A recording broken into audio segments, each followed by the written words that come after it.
तो नमस्कार दोस्तों, स्वागत है आपका सपनों के बाजार की एक और नई वीडियो में। तो दोस्तों, ये निफ्टी 50 का 7 फरवरी का चार्ट है और यहाँ पर समय है 12:10। तो दोस्तों, आज हम बात करने वाले हैं कि जब मार्केट हमारे लेवल्स पे आती है तो वहाँ पर मार्केट जो रिएक्शन करती है, हम उसमें कैसे पहचान सकते हैं कि यहाँ पर मार्केट यहाँ से रिवर्स हो जाएगी। जैसे मान लेते हैं दोस्तों, यहाँ पर मार्केट है और यहाँ पर हमारा कोई लेवल है, तो हम कैसे पहचानेंगे कि मार्केट यहाँ से ऊपर जाएगी या इस रिजेक्शन से अब ट्रेंड को कंटिन्यू करेगी। तो दोस्तों, इसका बहुत ही सिंपल सा लॉजिक है। चलिए मैं आपको एक बार पहले सब चीज़ें ड्रॉ कर देता हूँ, फिर उसके बाद बताता हूँ। तो दोस्तों, ऑल ओवर मार्केट का जो ट्रेंड है वो बेरिश है, वो पीछे आप देख लेना। तो यहाँ पर दोस्तों सबसे पहले हम लेवल्स को ड्रॉ करेंगे, यानी कि आज की मार्केट का जो हाई था, सबसे पहले 10 बजे से पहले का जो हाई था, हम पहले उस हाई को मार्क करेंगे दोस्तों, और उससे पहले का जो लो था उस लो को मार्क करेंगे। तो सपोर्ट रेजिस्टेंस यानी कि हम दोनों को पहले मार्क कर लेंगे। ठीक है दोस्तों, तो यहाँ पर हमने सपोर्ट रेजिस्टेंस दोनों को मार्क कर लिया है। अब अगर आप देखें ना दोस्तों, यहाँ पर मार्केट अभी यहाँ पे नीचे से ऊपर गई है, ऊपर की लिक्विडिटी स्वीप की है, और ऊपर की लिक्विडिटी स्वीप करने के बाद मार्केट नीचे वापस इस लेवल के आसपास आ रही है। तो दोस्तों, आपको ये सपोर्ट रेजिस्टेंस जो नीचे सपोर्ट दिख रही है, ये एक सपोर्ट भी है, लेकिन यहाँ पर जब सपोर्ट को एक बार मार्केट रिटेस्ट कर लेती है, तो वो सपोर्ट जो होती है हमारी, वो मिटिगेट हो जाती है। तो ये सपोर्ट यहाँ तक काम कर रही है, उसके आगे तक इसका काम खत्म हो गया है। ठीक है दोस्तों, अब यहाँ पे एक ऑर्डर ब्लॉक है, उस ऑर्डर ब्लॉक को मैं यहाँ पर मार्क कर रहा हूँ। ठीक है दोस्तों, तो यहाँ पर अब देखने की बात यह है कि इस लेवल के बाद जो मार्केट है वो यहाँ से इस लेवल का रिजेक्शन लेके मार्केट ऊपर की तरफ जाएगी या अपने ट्रेंड को कंटिन्यू करेगी। ठीक है दोस्तों, तो इसको पहचानने का एक सिंपल सा लॉजिक है। चलिए पहले मैं मार्केट को थोड़ा सा नेक्स्ट कर देता हूँ, एक आध कैंडल आगे की बना देता हूँ। ठीक है दोस्तों, तो दोस्तों यहाँ पर मार्केट ने, जैसा कि पॉसिबल था, यहाँ पर मार्केट में रिडक्शन ले लिया है, और ऑर्डर ब्लॉक से दोस्तों, जैसा कि कॉन्सेप्ट कहता है कि ऑर्डर ब्लॉक से 90% मार्केट का चांस होता है कि मार्केट रिवर्स हो जाए। ठीक है दोस्तों, तो हम एक और दो कैंडल का वेट कर लेते हैं। दोस्तों, यहाँ तीसरी कैंडल जो बनी है, एक बहुत अच्छी बुलिश कैंडल बनी है। तो दोस्तों, हम अगर हम ज़्यादा दिमाग नहीं लगाते हैं तो यहाँ से हम अपना सीधा सीधा यहाँ से मार्केट में एक अपसाइड कम ट्रेड हम अपना बना सकते हैं। ठीक है दोस्तों, यहाँ से ये करके और अपना हाई को प्लान करने का। ठीक है दोस्तों, जब मार्केट यहाँ पे पूरे डाउन ट्रेंड में आ रही थी तो मुझे इस कैंडल ने यहाँ पर रोक दिया है, क्योंकि यहाँ पे अभी मैं कोई भी ट्रेड नहीं ले सकता हूँ, क्योंकि दोस्तों यहाँ पर एक कितनी बड़ी कैंडल का जो फॉर्मेशन हुआ है, इसको इंड्यूसमेंट कैंडल बोलते हैं, यानी कि ट्रैप करने वाली कैंडल। तो जब मार्केट ने उस लेवल पर आके इस इंड्यूसमेंट कैंडल का फॉर्मेशन किया है, तो यहाँ पर आप थोड़ा विचार करना बनता है कि मार्केट यहाँ पर इंड्यूसमेंट क्रिएट कर रही है। ठीक है दोस्तों, यानी कि इंड्यूस यानी कि उकसा रही है मार्केट हमें यहाँ पर ट्रेड करने के लिए। तो यहाँ पर विचार करने के लिए थोड़ा देर हमें मार्केट को वॉच करना पड़ेगा और वैलिड प्राइजेक्शन का इंतजार करेंगे दोस्तों। अगर ये वाली बड़ी कैंडल, अगर दोस्तों यहाँ पर ये बड़ी कैंडल बनती तो यहाँ पर वैलिड था। जैसे कि मार्केट में नीचे से अगर देखोगे तो यहाँ से जैसे मार्केट बुलिश जा रही थी, ये कैंडल बड़ी बनी, उसके बाद ये कैंडल बड़ी बनी, ये कैंडल बड़ी बनी, और ऊपर जाते हुए देखोगे दोस्तों, अगर आप अपसाइड में देखोगे तो इस कैंडल का साइज धीरे धीरे कम होता जा रहा है। तो ये एक वैलिड प्राइजेक्शन है। लेकिन यहाँ पर इस मार्केट में क्या क्या है, ऊपर से छोटी कैंडल का फॉर्मेशन, नीचे आकर बड़ी कैंडल का फॉर्मेशन कर दिया है। तो यहाँ पर इंड्यूस किया जा रहा है, हमको यहाँ पे उकसाया जा रहा है। तो वेट करेंगे दोस्तों। ठीक है, अब जैसे कि यहाँ पर एक ग्रीन कैंडल का जो फॉर्मेशन है वो मार्केट ने कर दिया है, कि यहाँ पर अब मार्केट ऊपर जा रही है। मैं थोड़ा जूम कर लेता हूँ, ट्रेड हम यहाँ से हटा देते हैं, क्योंकि अभी हमारी यहाँ पर कोई भी एंट्री नहीं बन सकती जब तक हम मार्केट को ठीक से वॉच ना कर ले। ठीक है दोस्तों, अब यहाँ पर अगर हम देखेंगे तो यहाँ पर एक नेक्स्ट कैंडल का फॉर्मेशन और हो गया, इसमें ऊपर विंग आ गई है। ठीक है दोस्तों, तो सबसे पहले तो हमें ये पता चलता है कि विंग आ गई, यानी कि ऊपर से सेलिंग प्रेशर है। दूसरा कि हमने देखा है कि यहाँ एक इंड्यूसमेंट कैंडल भी है। तो दोस्तों, जो इंड्यूसमेंट कैंडल या फिर जो लास्ट लेवल पे जो कैंडल होती है, अगर वो बड़ी बन जाती है तो हमें सबसे पहले उस कैंडल के हाफ को मार्क कर लेना चाहिए। ठीक है दोस्तों, तो दोस्तों मैं पैरेलल चैनल का यहाँ पर यूज कर रहा हूँ इसके हाफ को नापने के लिए। तो ये ठीक है दोस्तों, तो जब मार्केट नीचे से ऊपर की तरफ जा रही थी तो दोस्तों सीधी सी एक कॉन्सेप्ट होता है कि जब भी कोई बड़ी इंड्यूसमेंट कैंडल बनती है, पहले उसका 50% को रिटेस्ट करती है, फिर उसके बाद मार्केट गिर जाती है। तो ये 50% से काफ़ी ऊपर निकल गई है मार्केट। तो यहाँ पर इस पुरानी कैंडल का इंड्यूसमेंट का जो यहाँ पर उन्होंने अपना जो प्लान था इंड्यूसमेंट कैंडल बनाने का, वो उनका हिट हो गया है। यहाँ पे बहुत सारे बायर आए और उन्होंने यहाँ पर सबको ट्रैक कर लिया। ठीक है, इस कैंडल में जो इस बड़ी कैंडल को देख के जितने भी बायर आए हैं वो सारे यहाँ कैंडल ने निकाल दिए हैं। ठीक है, अब मार्केट न्यूट्रल हो गई है, समझना दोस्तों। ठीक है, अब हम वेट कर रहे हैं कि मार्केट में थोड़ा सा और मूवमेंट आए और ऊपर की तरफ जाए तो हम ऊपर का ट्रेड लें, नीचे की तरफ कंफर्मेशन दे तो नीचे का। ठीक है, तो हम एक नेक्स्ट कैंडल और बना लेते हैं। दोस्तों यहाँ से जब मार्केट ने एक बुलिश मोमेंट दिखाया था तो उसमें मार्केट में एक दिक्कत दी थी, यहाँ पर एक यहाँ फेयर वैल्यू गैप का ये वाला फेयर वैल्यू गैप था दोस्तों, यहाँ पर एक फेयर वैल्यू गैप क्रिएट हो गया था। तो अगर मार्केट ऊपर जा रही है तो इस फेयर वैल्यू गैप को यहाँ पर फिल करेगी, फिल करने के बाद जब मार्केट ऊपर जा सकती है। चलो अभी डाउन ट्रेंड में कोई सेंटिमेंट बनेगा तो आपको बताऊंगा, ठीक है दोस्तों। तो ये मैं डिलीट कर देता हूँ, यहाँ मार्केट नीचे आ गई है। अब इसके बाद हम एक कैंडल और बना लेते हैं। तो यहाँ पर दोस्तों एक कैंडल और बना लेते हैं। देखो दोस्तों यहाँ पर एक फेयर वैल्यू गैप का फिर से फॉर्मेशन हुआ है। फर्स्ट कैंडल का हाई लो और थर्ड कैंडल का हाई, इनको मार्क करेंगे तो ये यहाँ पर बन गया हमारा फिर से एक फेयर वैल्यू गैप। इसको मैं फिर से पैरेलल चैनल से ड्रॉ कर लेता हूँ। तो यहाँ पर दोस्तों मैं पैरेलल चैनल से इसको ड्रॉ कर लेता हूँ यहाँ पे, ठीक है दोस्तों। अब अगर हम मार्केट को डाउन साइड जाना है दोस्तों, ध्यान से सुनना, अगर हम मार्केट को डाउन साइड जाना है तो मार्केट को इस लेवल का जो ये है ना, ये इसका 50% है इस चैनल का। मार्केट कहीं से भी आए, कैसे भी आए, और इस लेवल के 50% को टच करे, उसके बाद जब मार्केट नीचे जाएगी तो मैं ले सकता हूँ। दोस्तों हमारी एंट्री कहाँ पर होगी? जो भी कैंडल इस लेवल के 50% को टच करेगी, ठीक है, वो ये भी हो सकती है, मतलब नेक्स्ट हो सकती है इससे कोई भी कैंडल।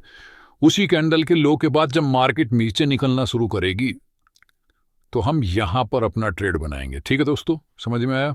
जो कैंडल 50% को टच करके नीचे की तरफ जाएगी विंग के साथ, जैसे यहाँ पर विंग थी दोस्तों, ठीक है, और उसी कैंडल के लोअर लो पे हम जब मार्केट निकलेगी तो हम अपना ट्रेड बनाएंगे। चलिए थोड़ा आगे की तरफ चलते हैं। तो यहाँ पर एक कर देते हैं फिर से नेक्स्ट कैंडल को। तो दोस्तों ये नेक्स्ट करिए। अगर आप देखेंगे तो यहाँ पर लगभग इस मार्केट ने का 50% ऑलमोस्ट टच हो ही गया है, लेकिन अभी बचा हुआ है, ठीक है। अगर हम चाहें तो यहाँ पे एंट्री बना सकते हैं, बाकी क्लियर डायरेक्शन के लिए हम वेट भी कर सकते हैं। तो चलिए दोस्तों हम अभी मार्केट में यहाँ पर अपनी एंट्री बना लेते हैं और यहाँ पर हम सेल साइड अपनी एंट्री बना लेते हैं। तो नेक्स्ट कैंडल जैसे भी इसके लोअर लो को तोड़ेगी तो यहाँ पर हम एंट्री बना लेंगे दोस्तों। और दोस्तों जो हमारा स्टॉप लॉस रहेगा वो रहेगा इस वाली जिस कैंडल में फेयर वैल्यू गैप आ रहा है उसके हायर हाई का, ठीक है दोस्तों। और हमारा जो टारगेट रहेगा वो रहेगा पुराने स्विंग का लो। तो यहाँ पर पुराने स्विंग का लो, ठीक है। तो दोस्तों यहाँ पर 1:3 का लगभग हमारा रेशो का ट्रेड आ रहा है। तो चलिए देखते हैं फिर उसके बाद मार्केट कैसे बिहेव करती है। तो नेक्स्ट कैंडल दोस्तों इसके नीचे गई, फिर नेक्स्ट, फिर नेक्स्ट, फिर नेक्स्ट, नेक्स्ट, नेक्स्ट।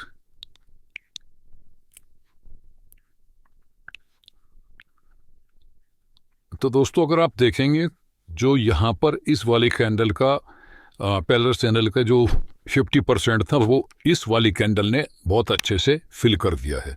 तो दोस्तों यहाँ से ट्रेड में पॉसिबिलिटी ज़्यादा बन जाती है हमारी कि मार्केट में हमें यहाँ से अच्छा टारगेट देखने को मिल सकता है। तो पहला टारगेट तो दोस्तों पुराने लोअर लो के आसपास ही रहेगा, नेक्स्ट टारगेट हमारा नीचे का रहेगा। तो चलिए देख लेते हैं।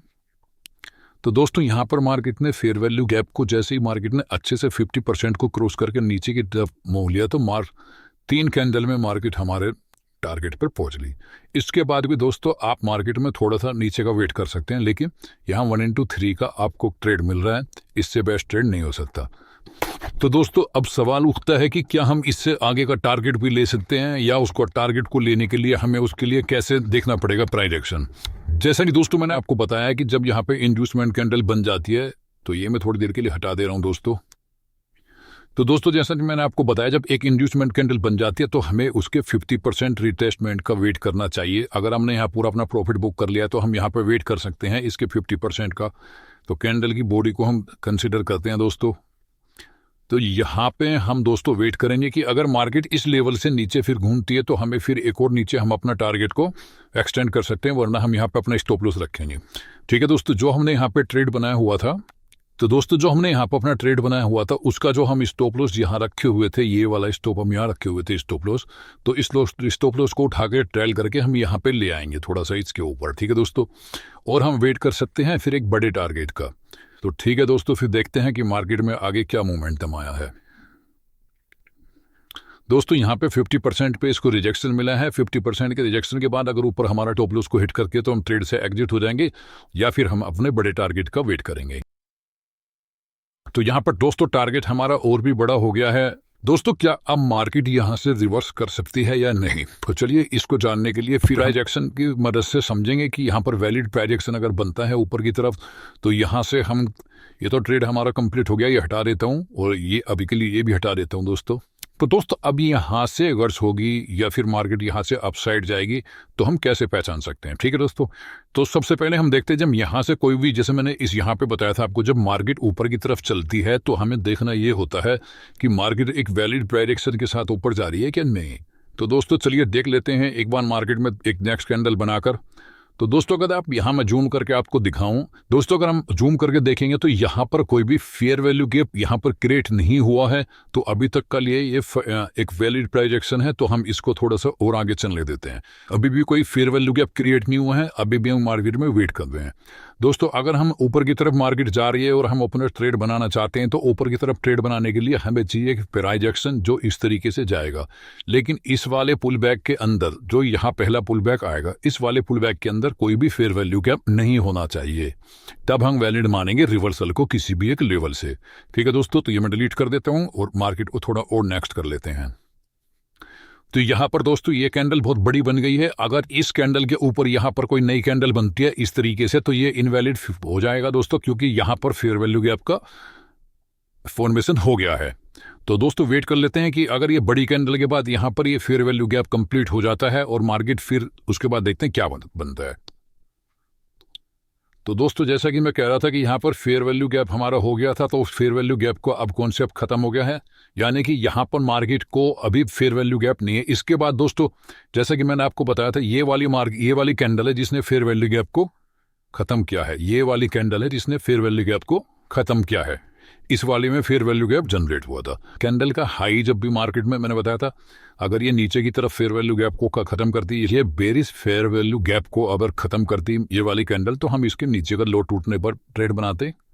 अगर आप ये बेरिश की जगह बुलिश को फेयर वैल्यू गैप को खत्म कर दे तो हम इसके ऊपर का हाई टूटने के बाद ट्रेड बनाएंगे। तो दोस्तों हम मार्केट में वेट कर रहे थे कि इसके बाद एक नेक्स्ट कैंडल का अगर ये ऊपर की तरफ फॉर्मेशन करती है तो वैलिड प्राइस एक्शन माना जाएगा। नीचे की तरफ अगर करती है यहाँ से, तो यहाँ पर अगर नीचे की तरफ करती है तो यहाँ पर फिर एक बार फेयर वैल्यू गैप क्रिएट हो जाएगा, तो नीचे का भी अभी वैलिड नहीं रहेगा। तो अगर यहाँ से ऊपर की तरफ मूव करती है तो वैलिड माना जाएगा। तो हम एक नेक्स्ट कैंडल बना लेते हैं दोस्तों मार्केट में।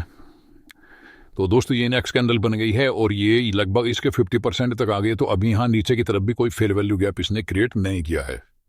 ठीक है दोस्तों, तो अब दोस्तों अगर मार्केट में मैंने बताया इसका जैसे ही हाई टूटा है तो हम यहाँ से प्लान कर सकते हैं अपना टारगेट।